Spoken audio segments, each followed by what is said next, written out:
کہ کسی کو خط کا جواب دیا آپ کو؟ آپ نے کہا کہ ہم نے اس پہ کس کا خط کا جواب آیا آپ کو؟ آج سنا تھا کچھ چھوٹی سی ملک کا کوئی جواب آیا کہ نہیں آیا، کچھ طرح کی بات.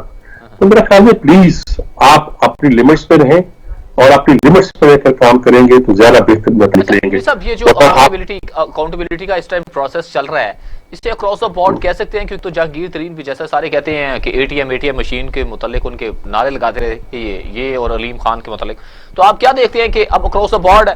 کیونکہ آگے اور بھی کیسز آ رہے ہیں، اس سے بھی آپ کا میں پوائنٹ آف ویو لیتا ہوں. کچھ نام آئے ہیں باقی جو حکومت کی جانب حکومت کے ساتھ تھے لوگ، ان کے نام آئے ہیں کچھ سکینڈل میں، مگر یہ کراس دی بورڈ نہیں ہے یا کہ صرف اور صرف لیول کرنے کے لیے کیا جا رہا ہے؟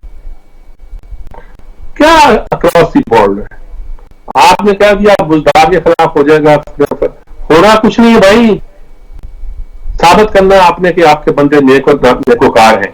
اچھا، ایک بات آپ جسے آپ ناراض ہو جاتے ہیں اس کے خلاف آپ مقدمہ بازی کریں گے، جب کچھ کریں گے اس کو پھنسانے کی کوشش کریں گے تو یہ نہیں نکلے گا.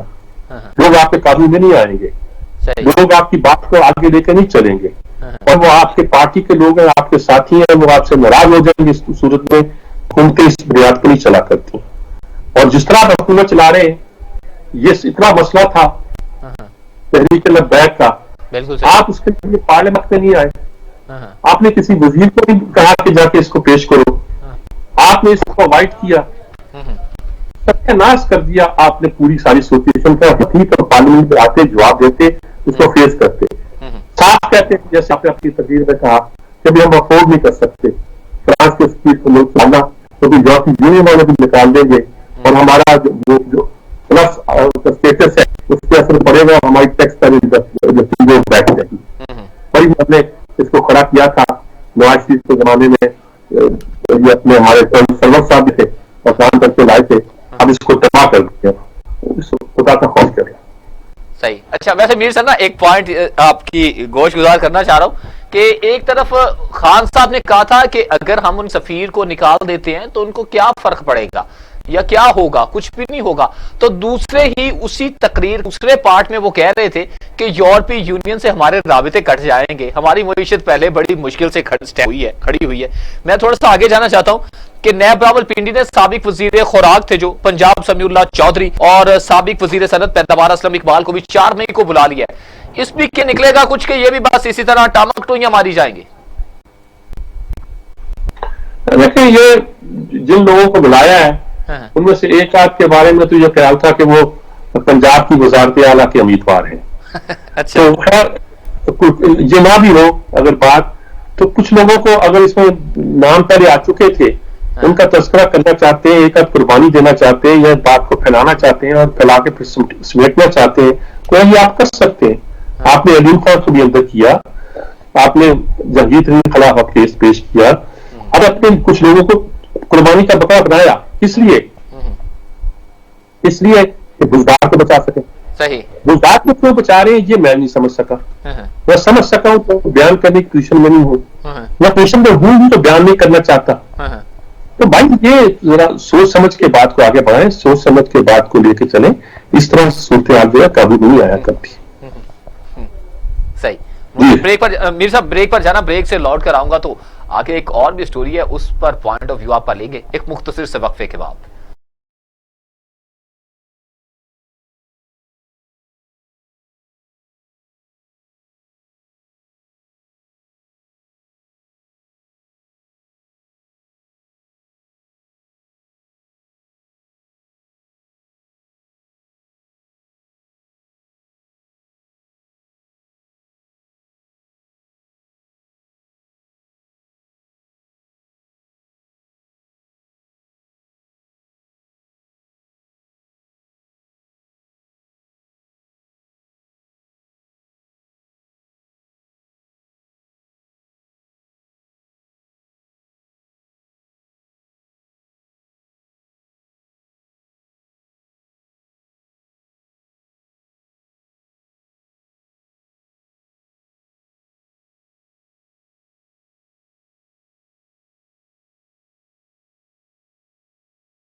Welcome back.